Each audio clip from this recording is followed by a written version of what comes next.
To leverage its full potential, I propose 4 measures. 1. Mandate TReDS as the transaction settlement platform for all purchases from MSMEs by CPSEs, serving as a benchmark for other corporates. 2. Introduce a credit guarantee support mechanism through CGTMSE for invoice discounting on TReDS platform. 3. Link GEM with TReDS for sharing information with financiers about government purchases from MSMEs, encouraging cheaper and quicker financing. 4. Introduce TReDS receivables as asset-backed securities, helping develop a secondary market, enhancing liquidity and settlement of transactions. Professional support. Government will facilitate professional institutions such as the ICAI, ICSI, ICMAI to design short-term modular courses and practical tools to develop a cadre of corporate mitras, especially in Tier 2 and Tier 3 towns. These accredited para-professionals will help MSMEs meet compliance requirements at affordable costs. Infrastructure. During this past decade, our government has undertaken several initiatives for large-scale enhancement of public infrastructure, including through new financing instruments such as Infrastructure Investment Trust (InvITs) and Real Estate Investment Trust (REITs), and institutions like NIIF and NABFID. We shall continue to focus on developing infrastructure in cities with over 5 lakh population, that is Tier 2, Tier 3 cities, which have expanded to become growth centers. Public capital expenditure has increased manifold from 2 lakh crore in 2014-15 to an allocation of 11.2 lakh crore in BE 25-26. In this coming year, that is financial year 2026-27, I propose to increase it to 12.2 lakh crores to continue the momentum. To strengthen the confidence of private developers regarding risks during infrastructure development and construction phase, I propose to set up an infrastructure risk guarantee fund to provide prudentially calibrated partial credit guarantee to lenders. Over the years, REITs have emerged as a successful instrument for asset monetization. I propose to accelerate recycling of significant real estate assets of the CPSEs through the setting up of dedicated REITs. To promote environmentally sustainable movement of cargo, I propose to 1. Establish new dedicated freight corridors connecting Dankuni in the east to Surat in the west.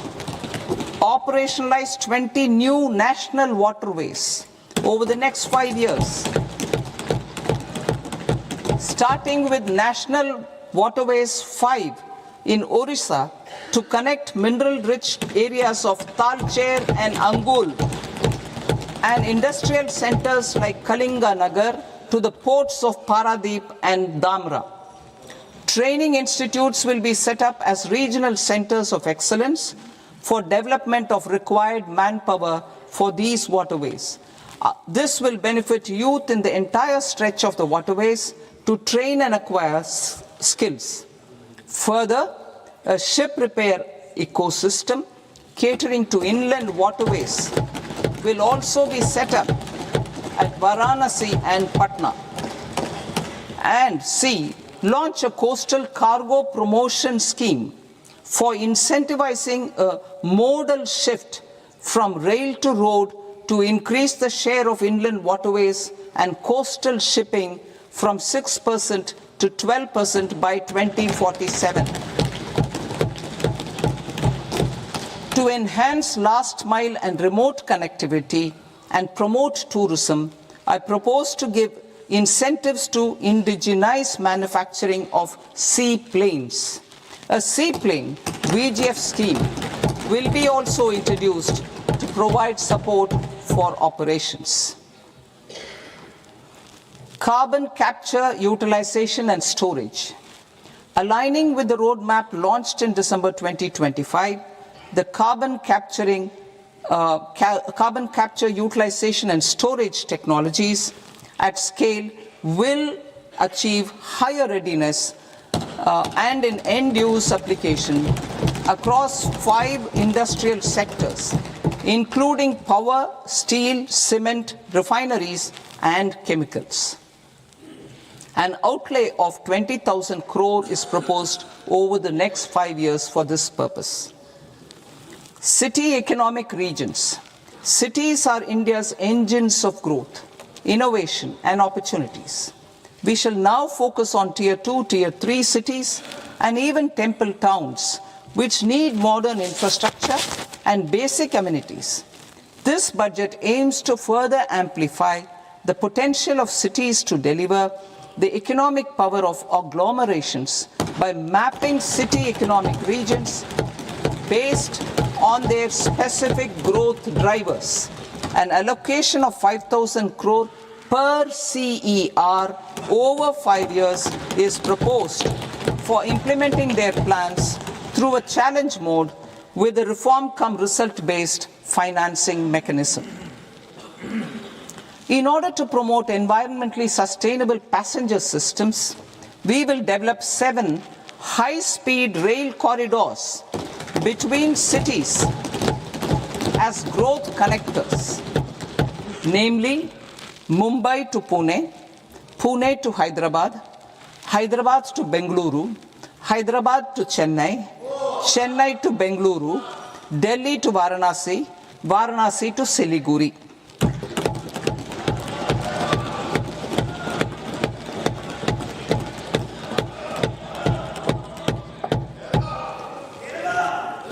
Financial sector. The Indian banking sector today is characterized by strong balance sheet, historic highs in profitability, improved asset quality, and coverage exceeding 98% of villages in the country. At this juncture, we are well placed to futuristically evaluate the measures needed to continue on the path of reform-led growth of this sector. I propose setting up a high-level committee on banking for Vikasit Bharat. High-level committee on banking for Vikasit Bharat to comprehensively review the sector and align it with India's next phase of growth, while safeguarding financial stability, inclusion, and consumer protection. The vision for NBFCs for Vikasit Bharat has been outlined with clear targets for credit disbursement and technology adoption in order to achieve scale and improve efficiency in the public sector NBFCs. As a first step, it is proposed to restructure the Power Finance Corporation and Rural Electrification Corporation.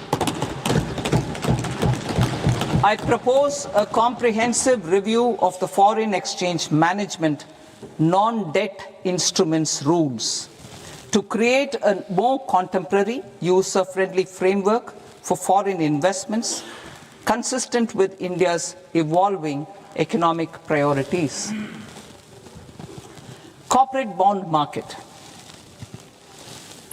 I propose to introduce a market-making framework with suitable access to funds and derivatives on corporate bond indices.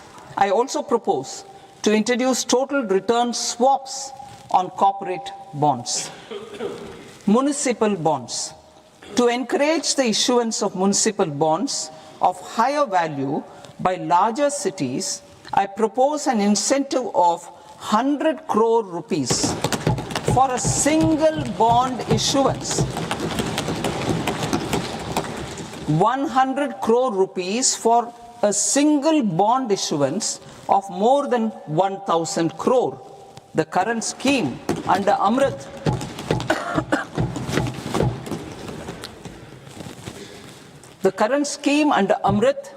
which incentivizes issuances up to 200 crores only, will also continue to support smaller and medium towns.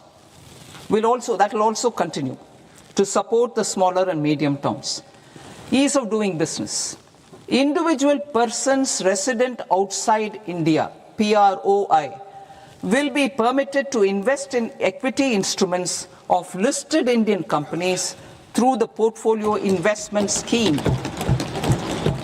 It is also proposed to increase the investment limit for an individual PROI under the scheme from 5% to 10%, with an overall investment limit for all individual PROIs to 24% from the current 10%.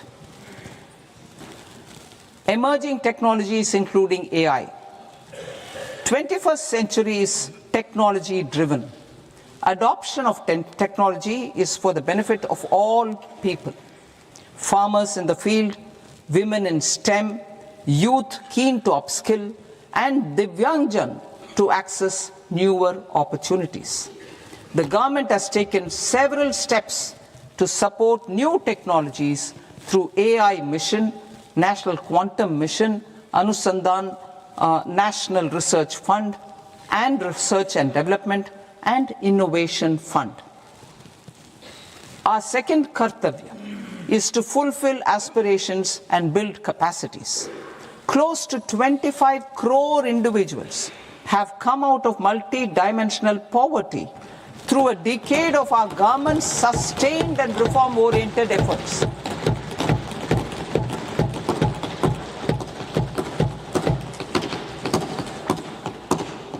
Our government has therefore decided to place a renewed emphasis on the service sector to provide a pathway to fulfilling aspirations of a youthful India with the following measures. I propose to set up a high-powered education to employment and enterprises standing committee to recommend measures that focus on services sector as a core driver of Viksit Bharat. This will make us a global leader in services with a 10% global share by 2047. The committee will prioritize areas to optimize the potential for growth, employment, and exports. They will also assess the impact of emerging technologies, including AI, on jobs and skill requirements and propose measures thereof. To create a range of skilled career pathways, a new range of skilled career pathways for our youth, I propose interventions in the following sectors. Health. Existing institutions for allied health professionals will be upgraded and new AHP institutions established in private and government sectors. This will cover 10 selected disciplines, including optometry, radiology, anesthesia, OT technology, applied psychology, and behavioral health, and add 1 lakh AHPs over the next 5 years.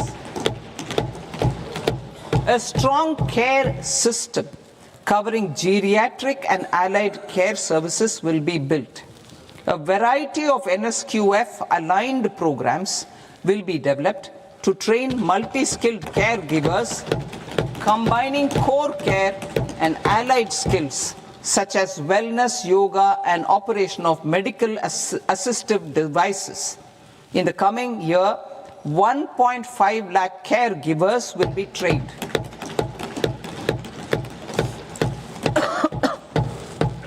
Hubs for medical value tourism. To promote India as a hub for medical tourism services, I propose to launch a scheme to support states in establishing 5 regional medical hubs in partnership with the private sector. These hubs will serve as integrated healthcare complexes that combine medical, educational, and research facilities. They will have Ayush centers, medical value tourism facilitation centers, and infrastructure for diagnostics, post-care, and rehabilitation. These hubs will provide diverse opportunities, job opportunities for health professionals, including doctors and AHPs. Ancient Indian yoga, already respected in several parts of the world, was given a mass global recognition when Honorable Prime Minister took it to the UN. Post-COVID, Ayurveda gained a similar global acceptance and recognition. Exporting quality Ayurveda products helps farmers who grow the herbs and youth who process the products. To meet growing global demand, a few more steps are being taken. I propose to, 1, set up 3 new All India Institutes of Ayurveda. 2, upgrade Ayush pharmacies and drug testing labs for higher standards of certification ecosystem and make available more skilled personnel. 3, upgrade the WHO Global Traditional Medicine Center in Jamnagar to bolster evidence-based research, training, and awareness for traditional medicine. Animal husbandry. Livestock contributes to close to 16% of farm income, including of poor and marginal households. To scale up availability of veterinary professionals by more than 20,000, I propose to roll out a loan-linked capital subsidy support scheme for establishment of veterinary and para-veterinary colleges, veterinary hospitals, diagnostic laboratories, and breeding facilities in private sector. Collaboration between Indian and foreign institutions will also be facilitated. Orange economy. India's animation, visual effects, gaming and comics sector, AVGC sector, is a growing industry projected to require 2 million professionals by 2030. I propose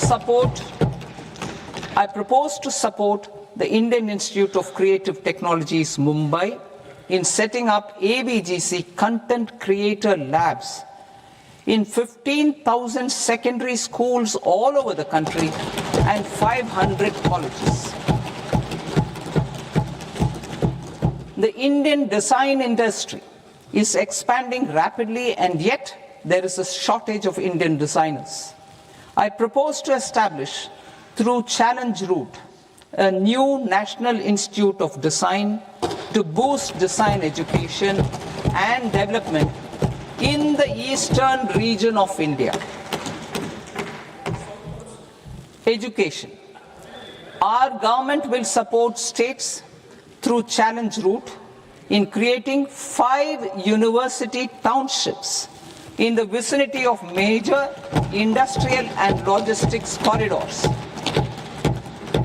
These planned academic zones will host multiple universities, colleges, and research institutions, skill centers, and residential complexes.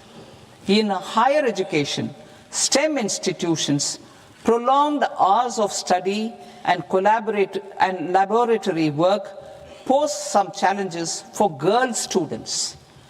Through VGF, Viability Gap Funding and capital support, 1 girls' hostel will be established in every district.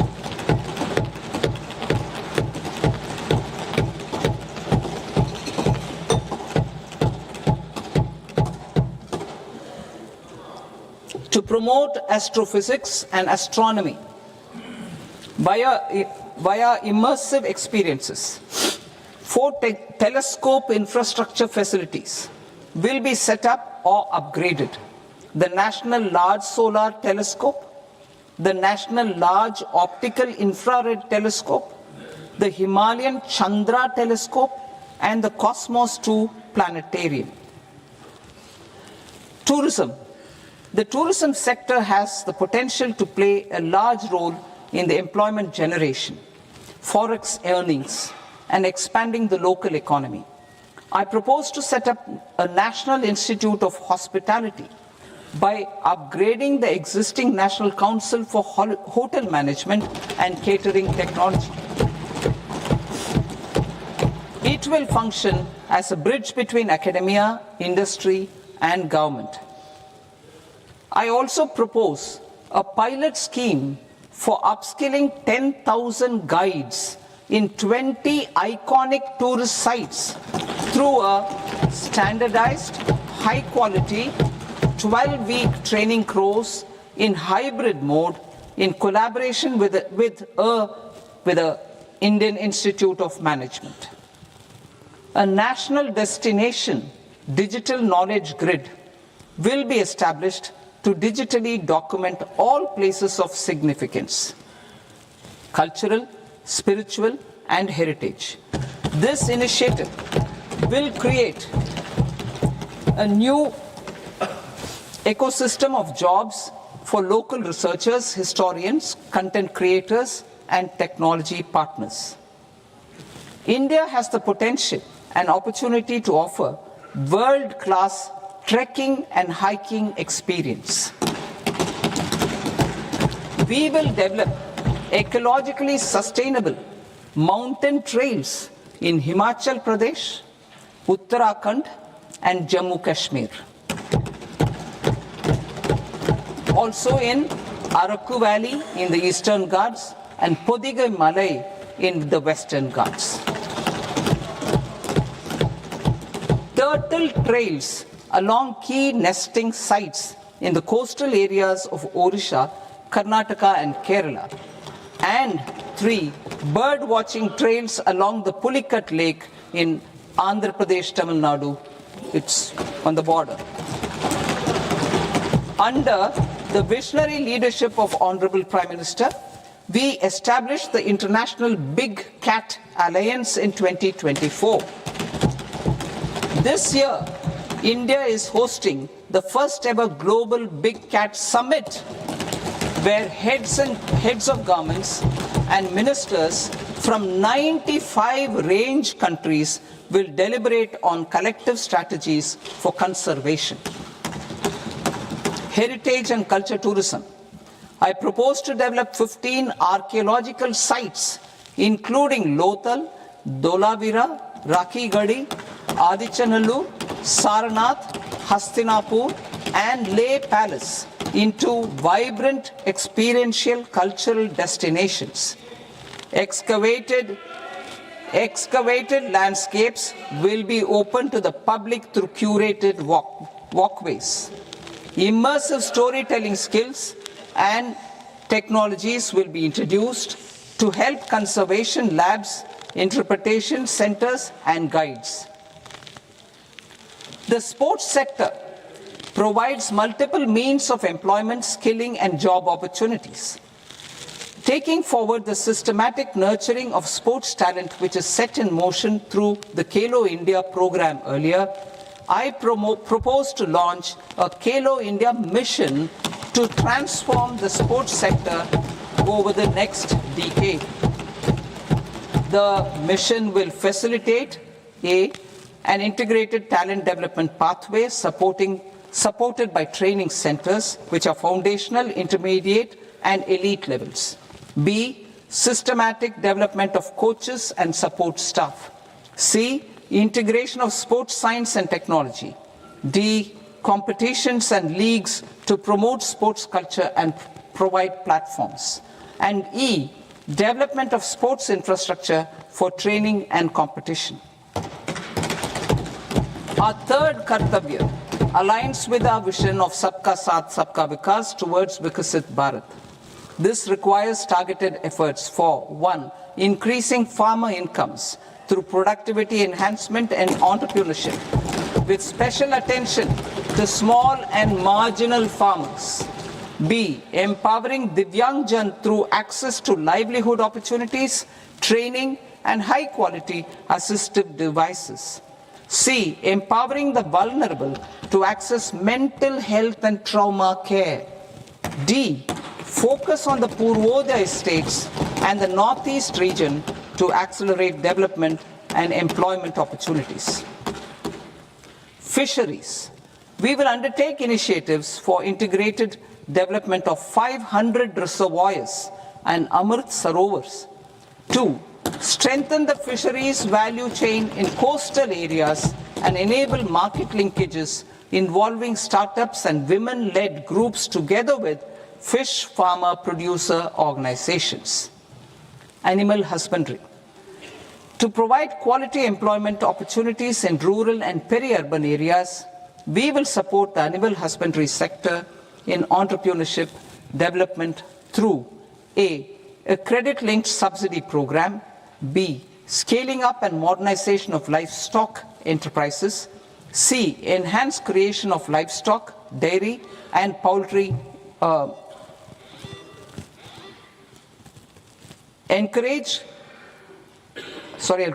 enhanced creation of livestock, dairy and poultry focused integrated value chains, and D, encourage creation of livestock farmer producer organizations. High value agriculture.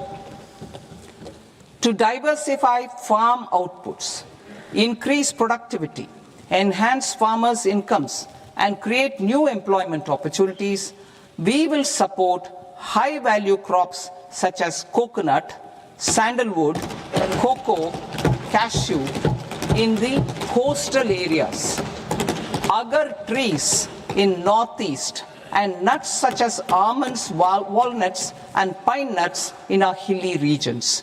These, all of them, will be supported. India is the world's largest producer of coconuts. About 30 million people, including nearly 10 million farmers, depend on coconuts for their livelihood. To further enhance competitiveness in coconut production, I propose a coconut promotion scheme to increase production and enhance productivity through various interventions, including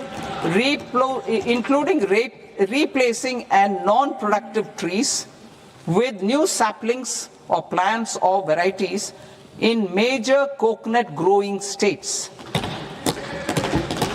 A dedicated program is proposed for Indian cashew and cocoa to make India self-reliant in raw cashew and coconut production and processing, enhance export competitiveness, and transform Indian cashew and Indian cocoa into premium global brands by 2030. Sandalwood. Sandalwood is closely linked to India's social and cultural heritage. Our government will partner with state governments to promote focused cultivation and post-harvest processing to restore the glory of the Indian sandalwood ecosystem, to rejuvenate old, low-yielding orchards, and expand high-density cultivation of walnuts, almonds, and pine nuts. We will support a dedicated program to enhance farmer incomes and in bringing value addition by engaging youth. Bharat Vistar, that is virtually integrated system to access agricultural resources. I propose to launch Bharat Vistar, a multilingual AI tool that shall integrate the AgriStack portals and the ICAR package on agricultural practices with AI systems. This will enhance farm productivity, enable better decisions for farmers, and reduce risk by providing customized advisory support. She Marts for rural women-led enterprises. Building on the success of Lakpati Didi program, I propose to help women take the next step from credit-linked livelihoods to being owners of enterprises. Self-help entrepreneur, She Marts will be set up as community-owned retail outlets within the cluster-level federations through enhanced and innovative financing instruments. Empowering Divyangjan. Divyangjan Kaushal Yojana. Information technology, AVGC sectors, hospitality and food and beverages sectors often offer task-oriented and process-driven roles which are suitable for Divyangjan. We will ensure dignified livelihood opportunities through industry-relevant and customized training specific to each Divyangjan group. Divyang Sahara Yojana. Timely access to high-quality assistive devices for all eligible Divyangjan is a fundamental need. I propose to 1. Support the Artificial Limbs Manufacturing Corporation of India, ALIMCO, to set up and to scale up production of assistive devices, invest in R&D and AI integration, strengthen PM Divyasha Kendras, and support setting up of assistive technology marts as modern retail style centers where Divyangjan and senior citizens can see, try and purchase assistive products. Reaffirming our commitment to mental health and trauma care. There are no national institutes for mental health care in North India. We will therefore set up a NIMHANS 2 and also upgrade national mental health institutes in Ranchi and in Tezpur as regional apex institutions. Emergencies expose families, particularly the poor and vulnerable, to unexpected expenditure. We will strengthen and increase these capacities by 50% in district hospitals by establishing emergency and trauma care centers. Focus on Purvodaya states and northeastern regions. Purvodaya. I propose the development of an integrated East Coast industrial corridor with a well-connected node at Durgapur, creation of 5 tourism destinations in 5 Purvodaya states, and the provision of 4,000 e-buses. Buddhist sites in northeastern region. The northeastern region is a civilizational confluence of Theravada and Mahayana or Vajrayana traditions. I propose to launch a scheme for development of Buddhist circuits in Arunachal Pradesh, Sikkim, Assam, Manipur, Mizoram, and Tripura. The scheme will cover preservation of temples and monasteries, pilgrimage interpretation centers, connectivity, and pilgrim amenities. 16th Finance Commission. On 17th November 2025, the 16th Finance Commission submitted its report to the President.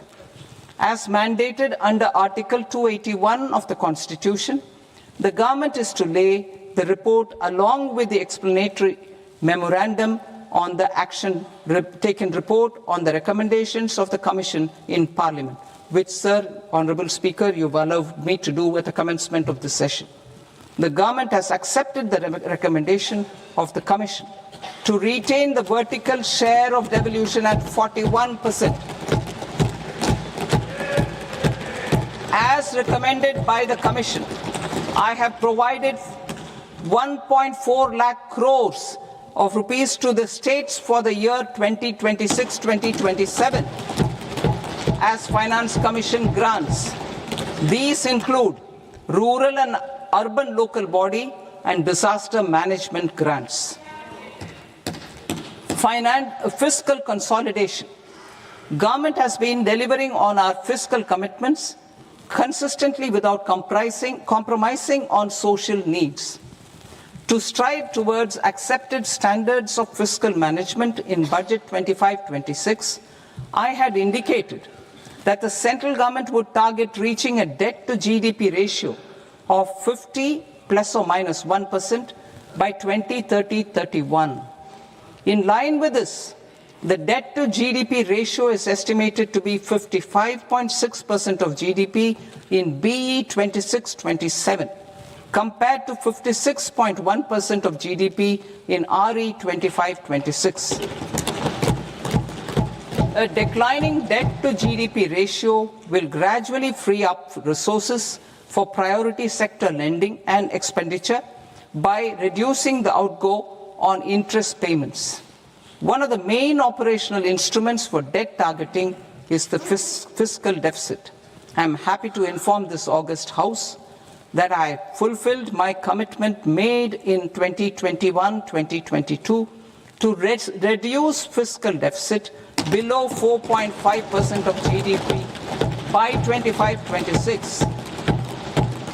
In RE 25-26, the fiscal deficit has been estimated at par with BE of 2025-26 at 4.4% of GDP.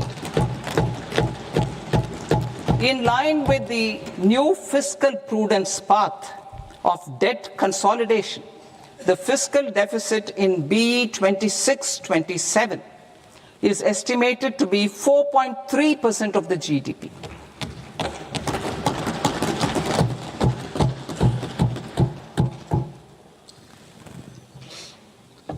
The revised estimates of the non-debt receipts are 34 lakh crore rupees, of which the centre's net tax receipts are 26.7 lakh crore.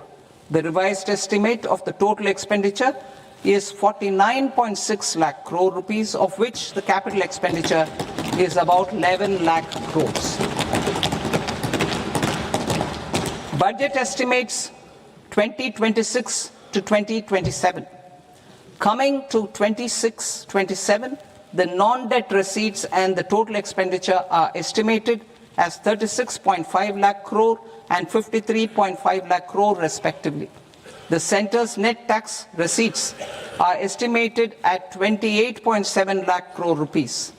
To finance the fiscal deficit, the net market borrowings from dated securities are estimated at 11.7 lakh crore rupees.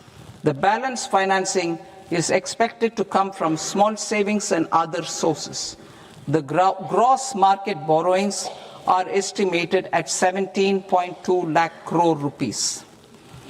I'll now move to Part B. Part B, direct taxes.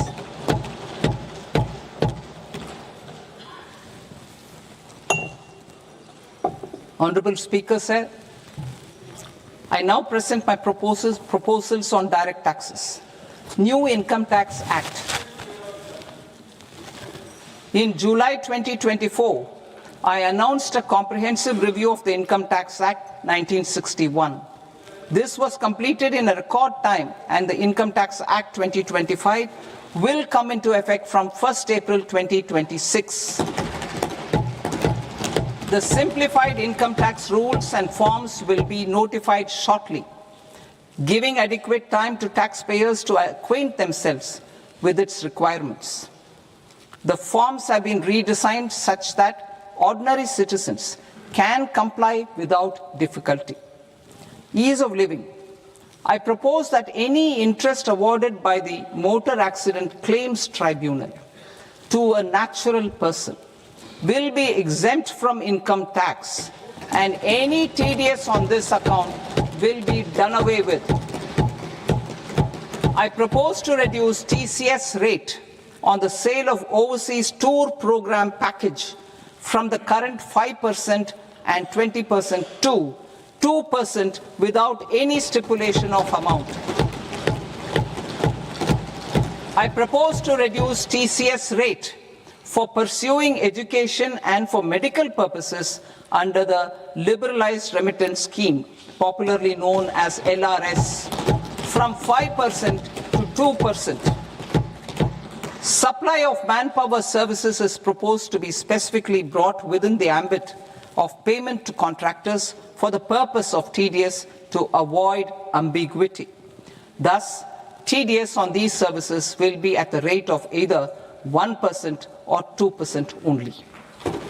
I propose a scheme for small taxpayers wherein a rule-based automated process will enable obtaining a lower or nil deduction certificate instead of filing an application with the assessing officer.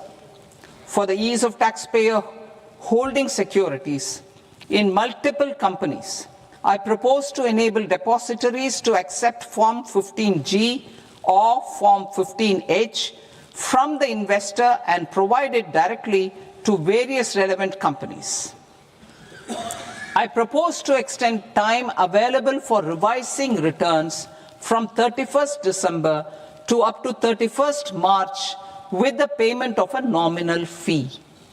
I also propose to stagger the timeline for filing of tax returns. Individuals with ITR 1 and ITR 2 returns will continue to file till 31st July, and non-audit business cases or trusts are proposed to be allowed time till 31st August. TDS on sale of immovable property by a non-resident is proposed to be deducted and deposited through resident buyers and his or her PAN-based challan instead of requiring a TAN, which is a temporary accounting number. To address practical issues of small taxpayers like students, young professionals, tech employees, relocated NRIs, and such others, I propose to introduce a one-time 6-month foreign asset disclosure scheme for these taxpayers to disclose income or assets below a certain size. This scheme would be applicable for two categories of taxpayers, namely A, who did not disclose their overseas income or assets, and B, who disclosed their overseas income and or paid due tax but could not declare the asset acquired. For category A, the limit of undisclosed income or asset is proposed to be up to 1 crore rupees. They need to pay 30% of fair market value of asset or 30% of undisclosed income as tax and 30% as additional income tax in lieu of penalty, and would thereby get immunity from prosecution. For category B, asset value is proposed to be up to 5 crore rupees. Here, immunity from both penalty and prosecution will be available with a payment of fee of 1 lakh rupees. Rationalizing penalty and prosecution. Multiplicity of proceedings are hindrance to the ease of doing business. I propose to integrate assessment and penalty proceedings by way of a common order for both. There will be no interest liability on the taxpayer on the penalty amount for the period of appeal before the first appellate authority, irrespective of the outcome of appeal process. Further, quantum of prepayment is being reduced from 20% to 10% and will continue to be calculated only on core tax demand. As an additional measure for reducing litigation, I propose to allow taxpayers to update their returns even after reassessment proceedings have been initiated, and an additional 10% tax rate over and above the rate applicable for the relevant year. The assessing officer will then use only this updated return in his proceedings. There is already a framework for immunity from penalty and prosecution in the cases of underreporting. I propose to apply this framework for immunity to misreporting too. However, in such a case, the taxpayer will need to pay 100% of the tax amount as an additional income tax over and above the tax and interest due. Penalties for certain technical defaults, such as failure to get accounts audited, non-furnishing of transfer pricing audit report, and default in furnishing statement for financial transactions are proposed to be converted into fee.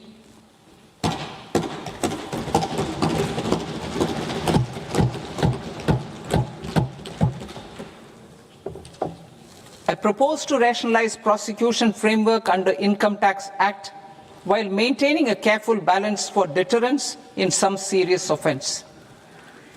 Non-production of books of account and documents and requirement of TDS payment where payment is made in kind are being decriminalized. Further, minor offences will attract fine only.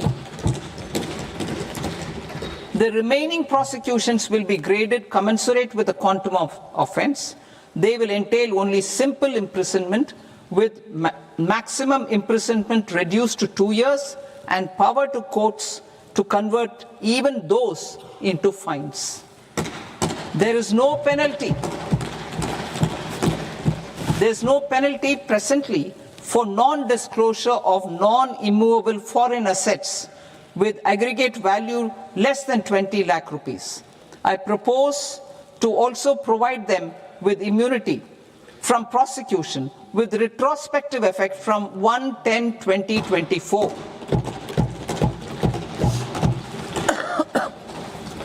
Cooperatives.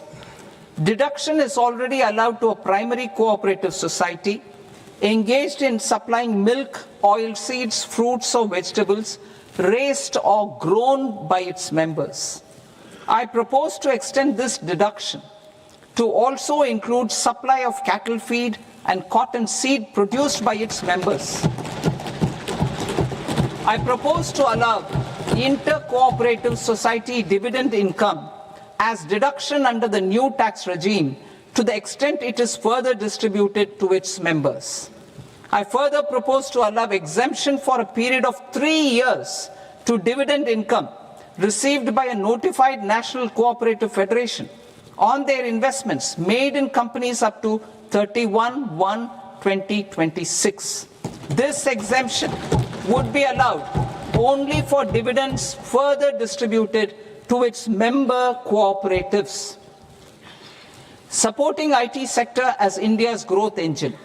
India is a global leader in software development services, IT-enabled services, knowledge process outsourcing services, and contract R&D services relating to software development. These businesses and their segments are quite interconnected with each other. All these services are proposed to be clubbed under a single category of information technology services with a common safe harbor margin of 15.5% applicable to all. The threshold for availing safe harbor for IT services is being enhanced substantially from 300 crore rupees to 2,000 crore rupees. Safe harbor for IT services shall be approved by an automated rule-driven process without any need for tax officer to examine and accept the application. Once applied by an IT services company, the same safe harbor can be continued for a period of 5 years at a stretch at its choice. For IT services companies who want to conclude advanced pricing agreement, APA, I propose to fast-track unilateral APA process for IT services and endeavor to conclude it within a period of 2 years. The period of 2 years can be extended by a further period of 6 months on taxpayers' request. I propose to extend the facility of modified returns available to the entity entering APA to its associated entities also. Attracting global business and investment.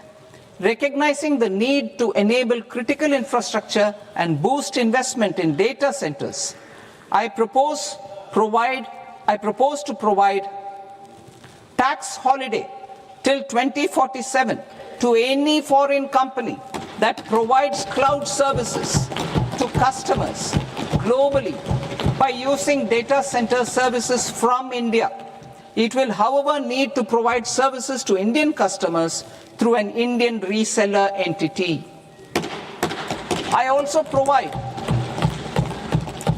propose to provide a safe harbor of 15% on cost in case the company providing data center services from India is a related entity. To harness the efficiency of just-in-time logistics, For electronic manufacturing, I propose to provide safe harbor to non-residents for component warehousing in a bonded warehouse at a profit margin of 2% of the invoice value. The resultant tax of about 0.7% will be much lower than in competing jurisdictions. To provide fillip to toll manufacturing in India, I propose to provide exemption from income tax for 5 years to any non-resident who provides capital goods, equipment, or tooling to any toll manufacturer in a bonded zone. To encourage vast pool of global talent to work in India for a longer period of time, I propose to provide exemption to global, non-India sourced income of a non-resident expert for a stay period of 5 years under notified schemes. I propose to provide exemption from minimum alternate tax, the MAT, to all non-residents who pay tax on presumptive basis. Tax administration. I propose to constitute a joint committee of Ministry of Corporate Affairs and Central Board of Direct Taxes for incorporating the requirements of income computation and disclosure standards, the ICDS, in the Indian Accounting Standards, IND AS itself. Separate accounting requirement based on ICDS will be done away with from the tax year 27-28. To support Prime Minister Modi's vision of homegrown accounting and advisory firms to become global leaders, I propose to rationalize the definition of accountant for the purposes of safe harbor rules. Other tax proposals. Change in taxation of buyback was brought in to address the improper use of buyback route by promoters. In the interest of minority shareholders, I propose to tax buyback for all types of shareholders as capital gains. However, to disincentivize misuse of tax arbitrage, promoters will pay an additional buyback tax. This will make effective tax 22% for corporate promoters. For non-corporate promoters, the effective tax will be 30%.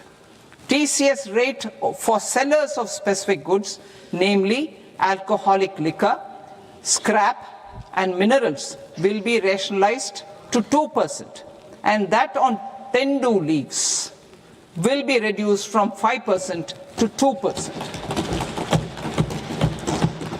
I propose to raise the STT on futures to 0.05% from the present 0.02%.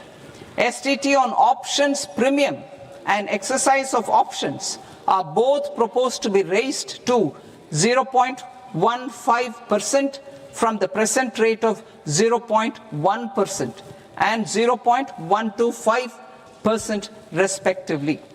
We reformed the taxation landscape for corporates in 2019 by providing them a simplified regime with lower tax rate so that they could productively focus on business rather than on claim of deductions and exemptions.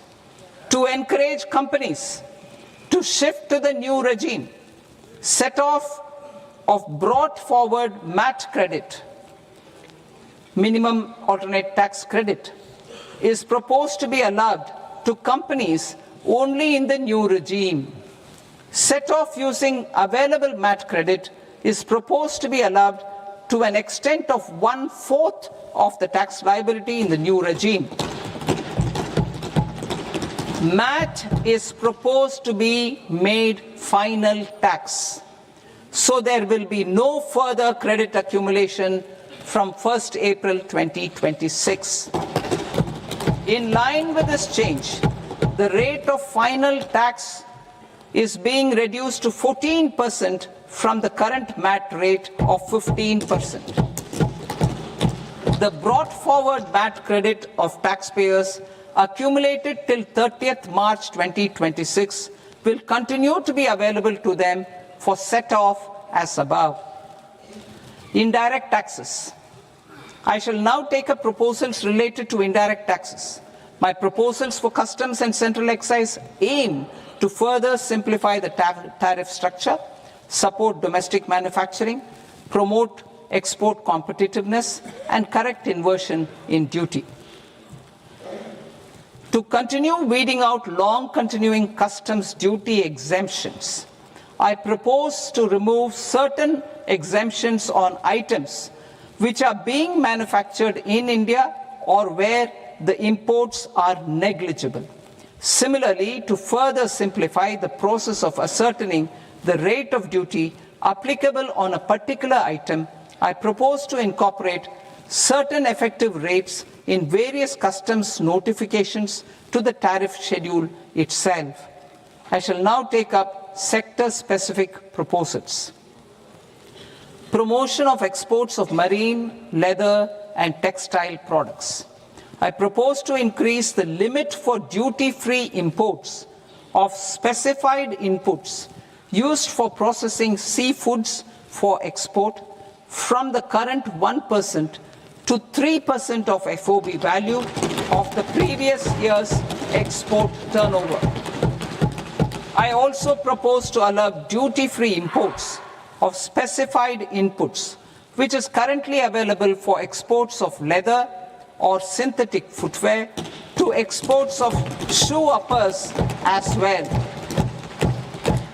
I propose to extend the time period for export of final product from the existing 6 months to 1 year for exporters of leather or textile garments, leather or synthetic footwear, and other leather products. Energy transition and security. I propose to extend the basic customs duty exemption given to capital goods used for manufacturing lithium-ion cells for batteries to those used for manufacturing lithium-ion cells for battery energy storage systems also. I propose to exempt basic customs duty on import of sodium antimonate for use in manufacture of solar glass.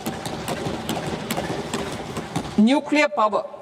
I propose to extend the existing basic customs duty exemption on imports of goods required for nuclear power projects till the year 2035 and expand it for all nuclear plants irrespective of their capacity. Critical minerals. It is proposed to provide basic customs duty exemption to the import of capital goods required for the processing of critical minerals in India. Biogas blended CNG. I propose to exclude the entire value of biogas while calculating the central excise duty payable on biogas blended CNG.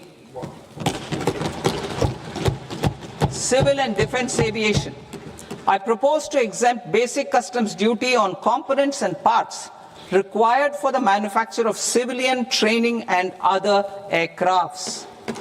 It is proposed to exempt basic customs duty on raw materials imported for the manufacture of parts of aircraft to be used in maintenance, repair, or overall requirements by units in the defense sector.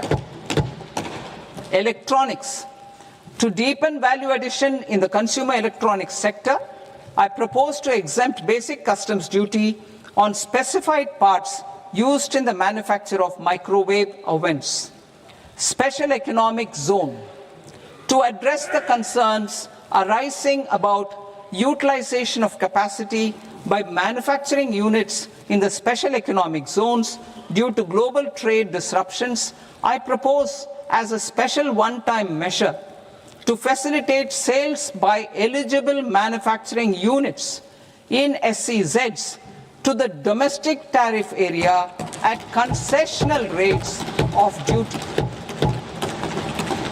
The quantity of such sales will be limited to a prescribed proportion of their exports. Necessary regulatory changes will be undertaken to operationalize the measures while ensuring level playing field for the units working in the DTA. Ease of living. To rationalize the customs duty structure for goods imported for personal use, I propose to reduce the tariff rate on all dutiable goods imported for personal use from 20% to 10%. To provide relief to patients, particularly those suffering from cancer, I propose to exempt basic customs duty on 17 drugs or medicines. I propose also to add 7 more rare diseases for the purposes of exempting import duties on personal imports of drugs, medicines, and food for special medical purposes used in their treatment. Customs process. India's role and share in the global trade is poised for a major leap in line with our ambition and journey towards Viksit Bharat. In this regard, I propose many measures for custom processes to have minimal intervention for smoother and faster movement of goods and greater certainty to the trade. Trust-based systems. I propose to enhance duty deferral period for Tier 2 and Tier 3 authorized economic operators, known as AEOs, from 15 days to 30 days. I propose to provide eligible manufacturer importers the same duty deferral facility.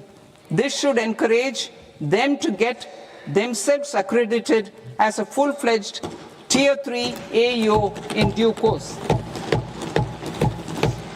To provide greater certainty and for better business planning, I propose to extend validity period of advance ruling binding on customs from the present 3 years to 5 years. In the spirit of the whole of government approach,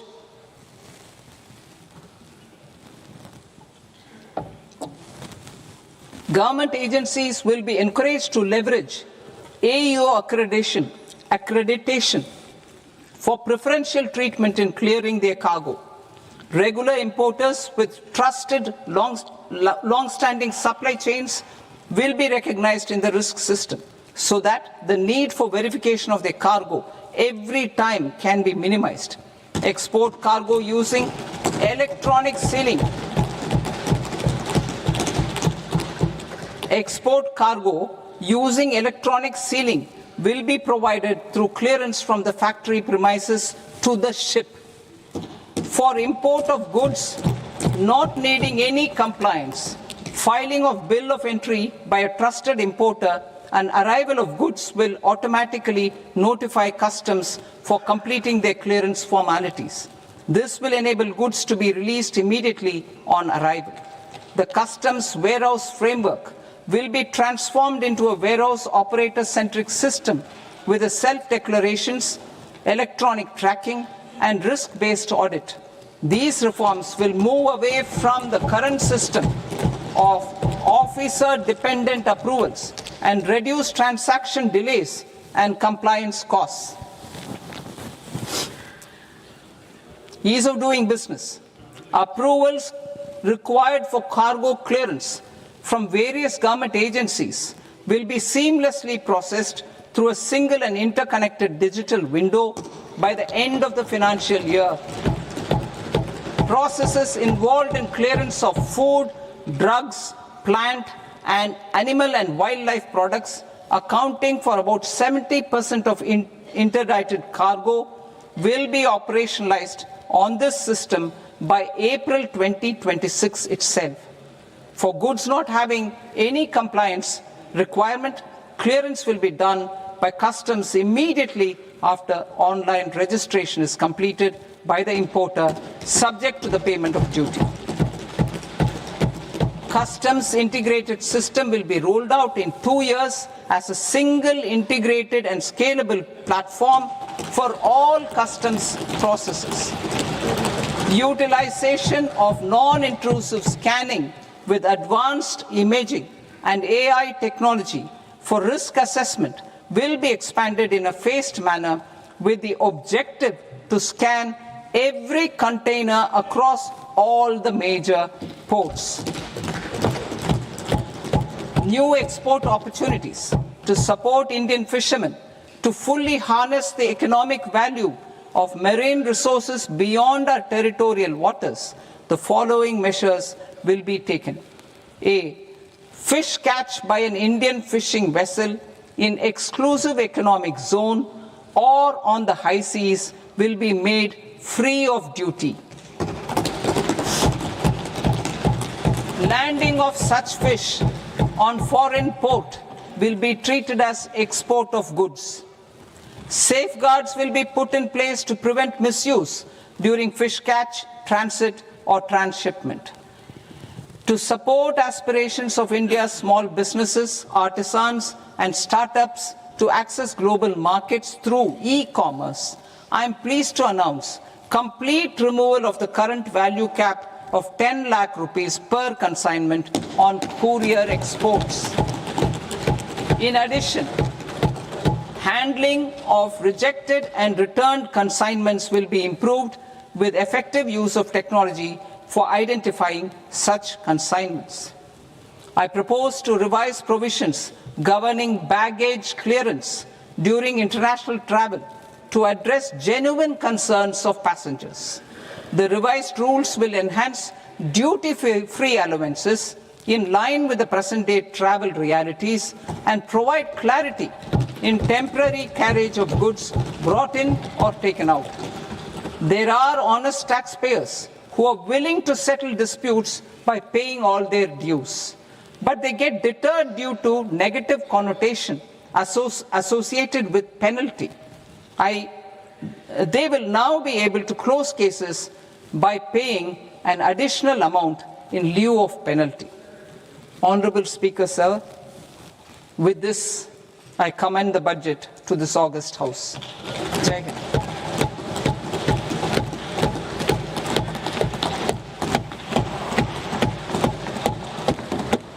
One and a half hours. Item number 3 माननीय वित्त मंत्री जी।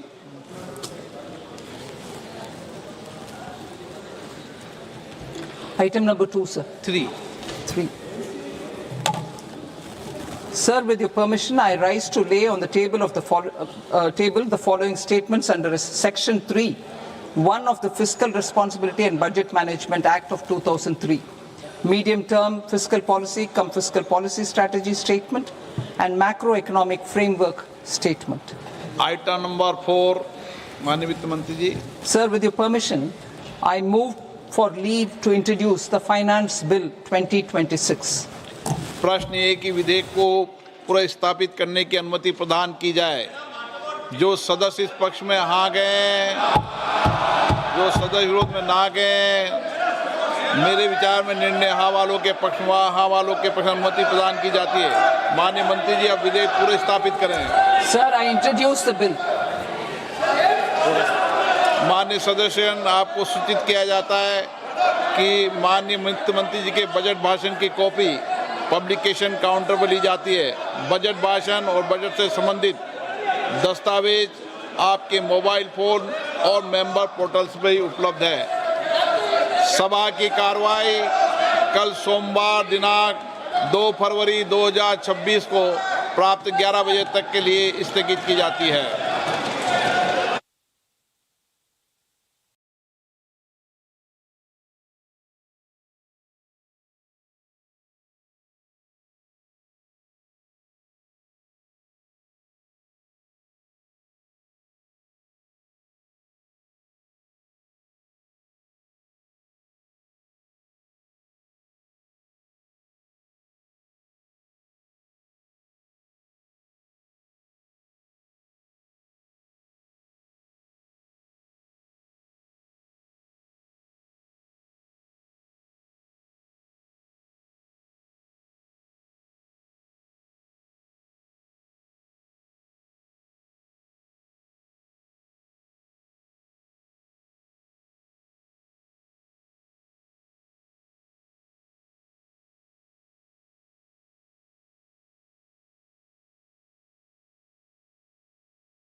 Namaskar viewers, hello and welcome to this continuing coverage of the Union Budget 2026-27. I'm Tina Jha, with me is my colleague Manoj Verma. So you heard the Finance Minister Nirmala Sitharaman presenting the Union Budget 2026-27, also introducing the Finance Bill. She's made history today as she presented her 9th consecutive Union Budget under the leadership of Prime Minister Modi. This, viewers, is also the first time in India's fiscal history that the Union Budget has been presented on a Sunday. We'll discuss some of the proposals and the key highlights of this budget speech, which extended nearly 1.5 hours, some of the key announcements that the Finance Minister made. In fact, the proposals in the budget, she said, are aimed at boosting growth, meeting people's aspirations, most importantly, enabling inclusive development. So the key highlight of the budget 2026-27 is that India has set a lower fiscal deficit target and higher capex outlay for FY27 with a reforms push. Just to put it into numbers, for the financial year 2027, the capital expenditure has been set at 12.2 lakh crore rupees. The fiscal deficit target has been set at 4.3% of GDP in FY27. In fact, if you heard the Finance Minister, she said she fulfilled her commitment that she made in FY 2022 to reduce the fiscal deficit below 4.5% of the GDP. Also, in revised estimates 2025-26, the fiscal deficit is at 4.4% of the GDP. The debt to GDP ratio is estimated at 55.6% in budget estimates 2026-27 versus the 56.1% in revised estimates 25-26. FY27 expenditure is estimated at 53.5 lakh crore rupees. The revised estimates of expenditure in FY 2026 were 49.6 lakh crore rupees. So a significant jump there as far as the numbers are concerned. Also, FY 27 net market borrowing from the dated securities is estimated at 11.7 lakh crore rupees. The gross market borrowing is seen at 17.2 lakh crore rupees. The net tax receipts estimated at 28.7 lakh crore rupees in FY27. We'll bring you charts and graphics related to it for you to understand better. These are just some of the numbers that we were able to pick up from the Finance Minister's speech. So in a few moments from now, our production team will be able to put out charts and graphics for you to understand better those numbers and a comparative data of how these numbers stand compared to the previous budgets. Also, the states, they will be getting 1.4 lakh crore rupees as the Finance Commission grants. These were about the important numbers, Manoj. Let's now quickly give our viewers a recap of some important announcements and statements that the Finance Minister spoke about, especially in terms of how this budget takes us closer and aligns it with our Viksit Bharat vision. जी बिल्कुल टीना जी, अगर आज के budget की हम बात करें, जिस तरह निर्मला सीतारमण जी ने अपना बजट पेश किया है और 3 कर्तव्य खास तौर से बताए हैं सरकार के, और ये 3 कर्तव्य जो हैं वो विकसित भारत का एक रोड मैप सरकार ने प्रस्तुत किया है देश के सामने कि कैसे सरकार जो है देश की आर्थिक स्थिति को मजबूत करेगी, उसको लेकर काम करेगी। साथ ही जो जन आकांक्षा हैं, मतलब जन आकांक्षाओं से मतलब शिक्षा, स्वास्थ्य, जो आम आदमी से जुड़ी पहलू हैं, उन पर कैसे काम करेगी। इसी प्रकार सरकार ने 3 अपने कर्तव्यों के साथ देश को विकसित भारत के रोड मैप पर ले जाने का अपनी इच्छा प्रकट इस बजट के माध्यम से निर्मला सीतारमण जी ने की है। जाहिर तौर पे बजट में गांव, गरीब, किसान सरकार की प्राथमिकता में है। साथ ही शिक्षा और स्वास्थ्य को सरकार ने बूस्ट करने का काम किया है। देश के इंफ्रास्ट्रक्चर पर भी सरकार का खासा फोकस रहा है। बायो फार्मा सेक्टर के लिए सरकार ने अपने खजाने का मुंह खोला है और सेमीकंडक्टर को लेकर भी सरकार ने कई महत्वपूर्ण ऐलान इसमें किए हैं।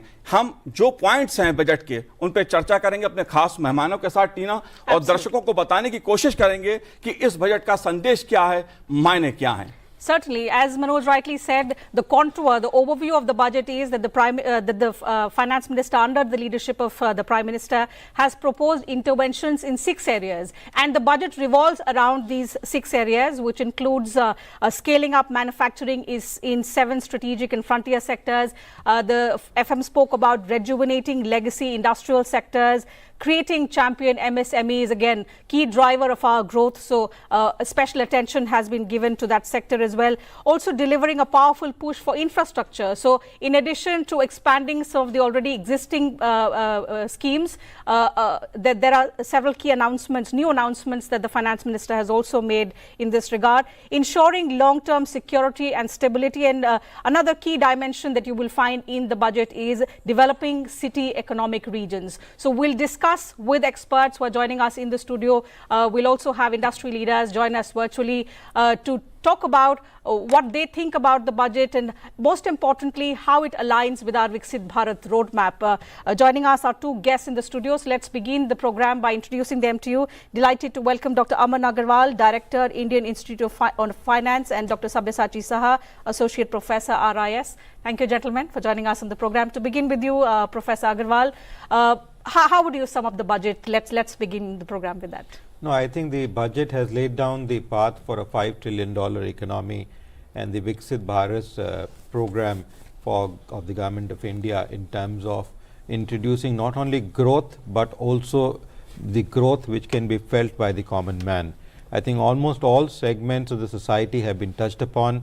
The capex has been kept almost consistent to bring in growth and the stability in the economy, and the fiscal prudence which this government has introduced for almost over a decade now is reaping fruits, as the Honorable Finance Minister also pointed out that her commitment has met grounds of keeping it below 4.5% and targeting further down going forward. I think the GDP numbers in the last 2 quarters have shown clearly that the 7.4% projected in the economic survey might even get surpassed if we are able to get a similar kind of a jump as we've seen in Q2, Q3 this year.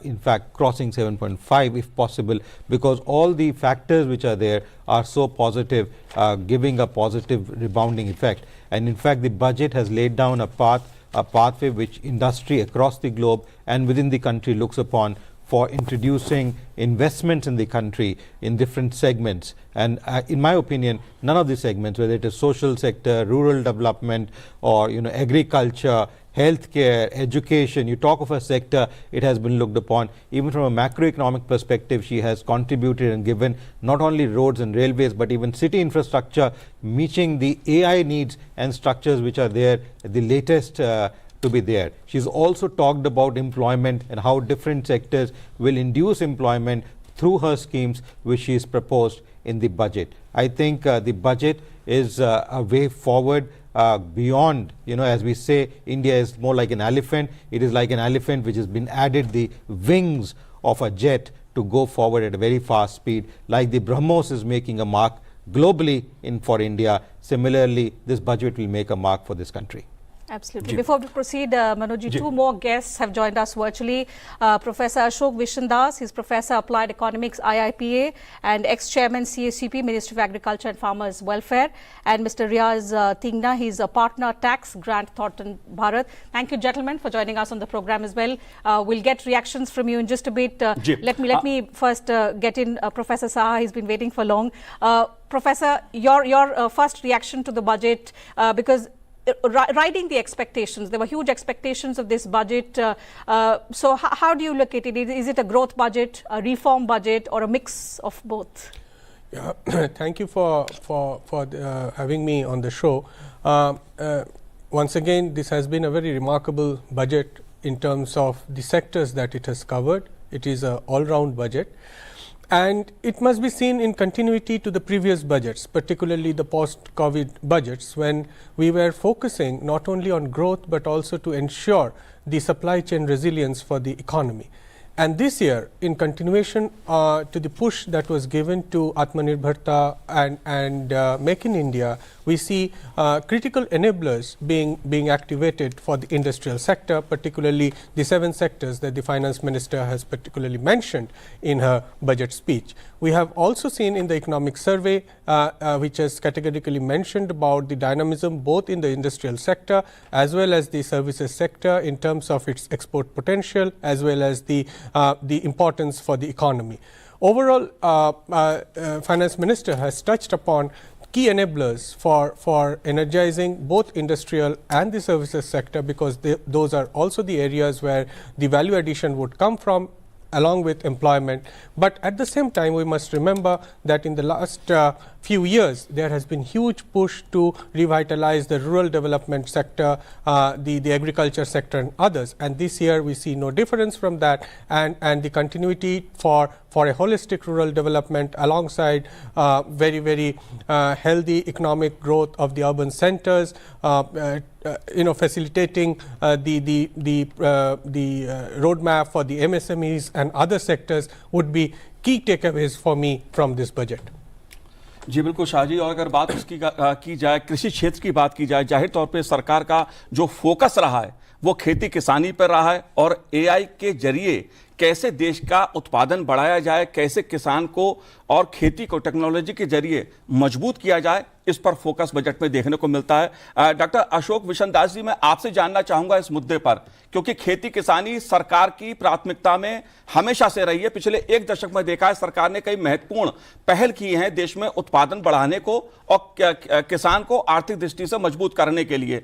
इस बार के budget में जिस तरह से AI का उपयोग करते हुए देश में उपज को बढ़ावा देना, उत्पादन को बढ़ावा देना, इस पहलू को आप कैसे देखते हैं?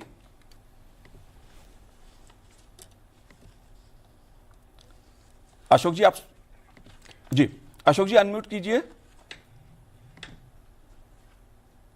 Sorry. Yeah, I hope I'm audible. जी जी। Yeah. So the two things. One thing I want to make it very clear, because the emphasis is on not just increasing the production but increasing the productivity. These are two different concepts. Earlier, the government used to say until 2014 to increase the production, and increase the production does not necessarily translate into the increasing the income. So that this government has recognized during last 11-12 years that increasing production is not the necessary condition, but increasing productivity does increase the income. So having said that, there is a lot of emphasis in this budget to increase the productivity and production emphasis on those items which are in great demand, because how the farmer get the higher prices is through the demand, not simply increasing the production. There are a large number of cases in the history not long ago in 2012-13 when the production of, say for instance, the groundnut increased manifold, very significantly, but the farmer's income went down because the prices crashed. So government is conscious of this fact, and the emphasis is on high value production. Just to give few examples, sandalwood is in great demand, so the government has recognized the need for this.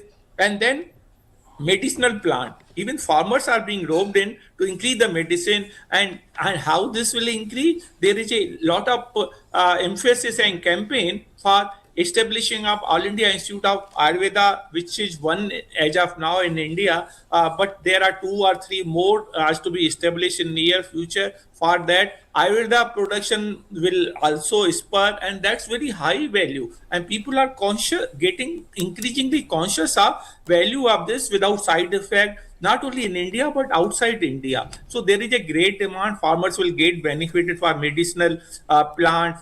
And then the marine products, lot of emphasis on this, because increase in production of fish, dairy, because those are the sectors which are high value. India is the leading, not only leading, but the top country which produces the milk. And likewise, in the production of fisheries, and then other crops, the medicinal value, the sandal, the coconut, the cocoa, and things like that, which command high prices. So value is emphasized on this, and therefore I'm sure, and then AI-driven technology in the agriculture will help a lot to the farmers to increase their income, because the income increase is most important, not the production. And increased income can be attained by increasing the productivity, not necessarily increasing the production. That is what the budget contains. बिल्कुल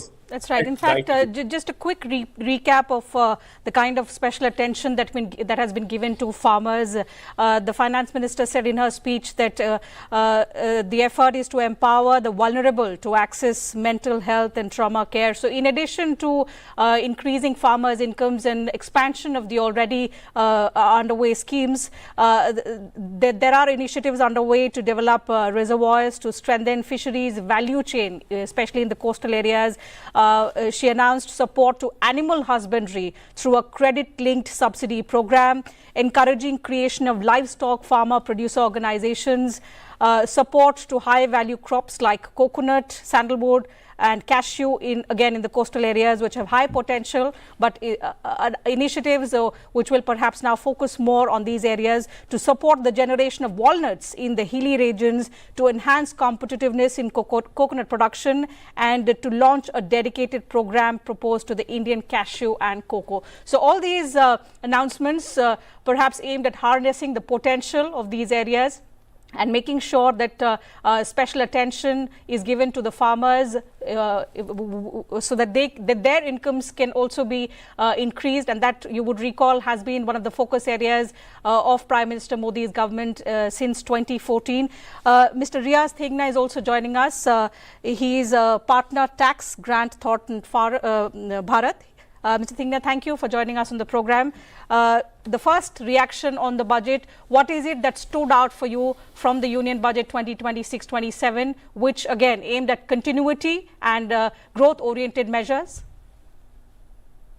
No, absolutely. I think one of the most striking features of the budget is the consistency with which the policies are followed.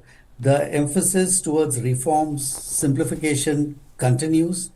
Fiscal prudence is always being followed religiously, and that is really showing results. But in addition to all this, what we are seeing now is an emphasis on, enriching or developing human capital. So through the AI awareness, we are deepening in the financial sector, expansion of the concept of infrastructure from physical to an overall institutionalized skill development infrastructure. These are the areas which are going to help all the different categories of people, more inclusivity, and I think then the real issue of inequalities of income can also be addressed much better. So I think that kind of an all-rounded feature of this budget stands out, and the commitment towards decriminalization